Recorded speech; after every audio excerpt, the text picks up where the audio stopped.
और फिर से आपको लिए चलते हैं। सदन में कार्यवाही इस वक्त जारी है, क्या कुछ चल रहा है आइए सुनते हैं। प्रश्न है आपका कि यदि नहीं तो क्यों? मदरसा आधुनिकीकरण योजना केंद्र पूर्व निर्धारित थी। अल्पसंख्यक कार्य मंत्रालय भारत सरकार के पत्र 17/10/2023 के अनुसार यह योजना वर्ष 2021-22 तक ही अनुमोदित थी। जी अगला। अगर जी माननीय सदस्य, माननीय मंत्री जी के सवाल से आप संतुष्ट हैं तो मैं बैठ जाऊं। बिल्कुल सीधा आप आपको मंत्री जी के सवाल से संतुष्ट हैं तो मैं बैठ जाऊं। कौन सा सवाल है जिसका उत्तर नहीं? प्रश्न किए थे 56 माह से जो 25,000 टीचर्स का वेतन शेष है। जी माननीय मंत्री जी, अगर योजना बंद हो गई तो वेतन शेष नहीं होगा, तो इसका उत्तर। कोई योजना बंद कैसे हुई? उसकी कोई गाइडलाइन पढ़ के सुना दीजिए। माननीय मंत्री जी उत्तर देते। कोई गाइडलाइन पढ़ के सुना दीजिए, सीधा मेरा कहना है इनसे। जी माननीय अधिष्ठाता महोदय,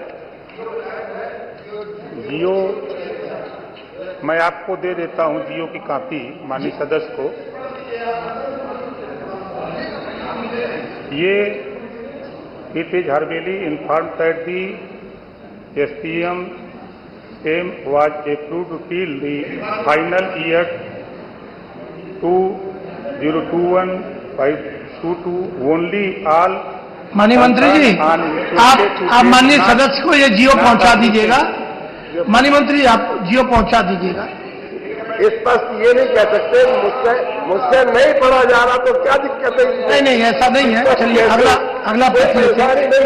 सीधा प्रश्न। माननीय महबूब जी, माननीय मंत्री जी आपको जियो पहुंचा देंगे। सीधा सीधा दूसरा प्रश्न था कि 25,000 टीचर्स को कोई नौकरी मतलब ऐसे मैंने आरक्षण देकर कोई नौकरियों में आरक्षण देकर इनका समायोजन करने का काम। मंत्री जी आप बता दीजिए क्या स्थिति रहेगी? महोदय, जब योजना बंद हुई तो सरकार किसकी थी? जी उस समय चिंता तो नहीं आई, और बंद होने के बाद भी प्रदेश सरकार ने 2024 तक जो रेशियो। माननीय सदस्य जी, माननीय सदस्य जरा उत्तर सुन लें। आप सुन तो लीजिए, काहे परेशान हैं?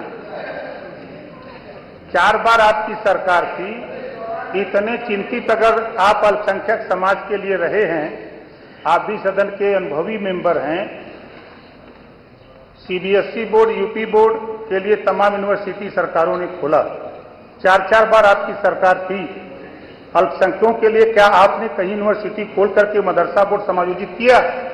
इसकी चिंता तो आपको नहीं थी, सिर्फ वोट की चिंता आप लोगों को थी। आपने उस पर कहने से पहले मान्यवर आप ये सोच लीजिए कि बंद आपकी सरकार में हुई। 60-40 का रेशियो था। 60% धन केंद्र सरकार और 40% उत्तर प्रदेश सरकार। उत्तर प्रदेश सरकार माननीय मुख्यमंत्री जी के नेतृत्व में 40% जो राज्यांश था, उस हिसाब से जो आपने सवाल किया कुछ उसमें से मानदेय दिया जा रहा था। लेकिन जब केंद्र सरकार ने बंद कर दिया तो प्रदेश सरकार के पास बजट नहीं था, इस नाते प्रदेश सरकार ने भी बंद। ठीक है, आगे माननीय श्री समरपाल सिंह जी, प्रश्न संख्या 6। अधिष्ठाता महोदय, आपने मुझे बोलने का मौका दिया। मैं एक किसी काम से मंत्री जी के यहाँ गया तो उसका नौकर कुत्ते को सहला रहा था। मैंने कहा भाई क्या खर्चा आता है महीने पे क्या खर्चा आता है? कहला 20,000 के ऊपर, और शिक्षा मित्रों को 10,000। क्या बात आता है? कुत्ते का खर्चा एक मंत्री का 20,000 के ऊपर और शिक्षा मंत्री को 10,000 मित्रों को। तो सदन में कार्यवाही जारी है। सीधी तस्वीर आपको हम दिखा रहे थे, लाइव आप तस्वीर देख रहे थे। और इसी बीच एक बड़ी खबर, सदन की कार्यवाही के दौरान सीएम योगी ने अखिलेश यादव पर तंज कसा के सीएम योगी ने माता प्रसाद पांडे से कहा कि चाचा को आपने गच्चा दे ही दिया। सीएम योगी ने कहा कि भतीजा चाचा से हमेशा डरता रहता है और चाचा के हिस्से में हमेशा मात खाना ही आता है।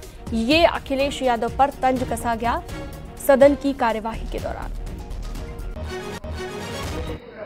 आपने नेता प्रतिपक्ष, मैं आपका सम्मान करता हूं और आप 2 बार इस माननीय सदन के अध्यक्ष के रूप में अपनी सेवाएं दिए हैं और आपने पहला प्रश्न किया है आज यहां पर।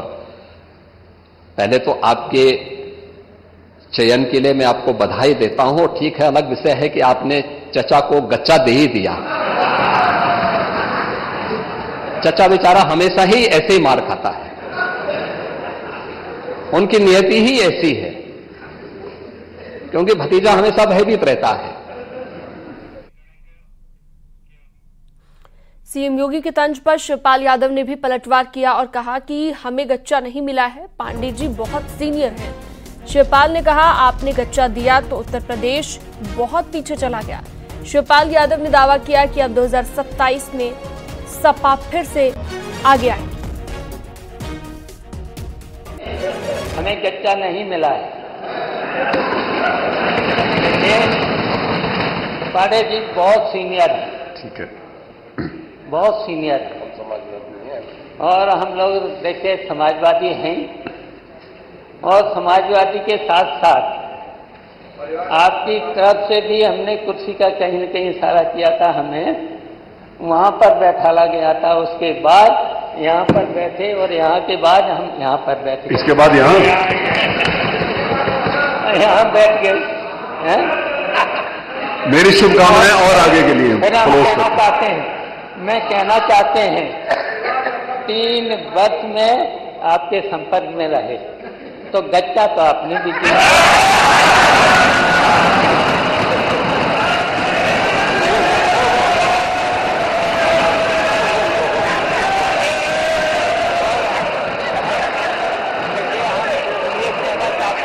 एक सेकंड,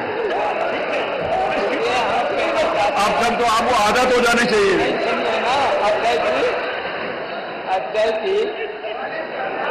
अजय जी, जब आपने गच्चा दिया तो उत्तर प्रदेश इस चुनाव में पीछे रह गया, बहुत पीछे चला गया, समाजवादी पार्टी आगे हो गई। और फिर अब देख लेना 27 में समाजवादी पार्टी फिर से हरा देगी और आपके जो deputy minister deputy chief minister हैं वो आपको फिर गच्चा देंगे। तो सदन की कार्यवाही लगातार आपको हम दिखाते रहेंगे। वक्त एक छोटे से ब्रेक का, फौरन लौटते हैं।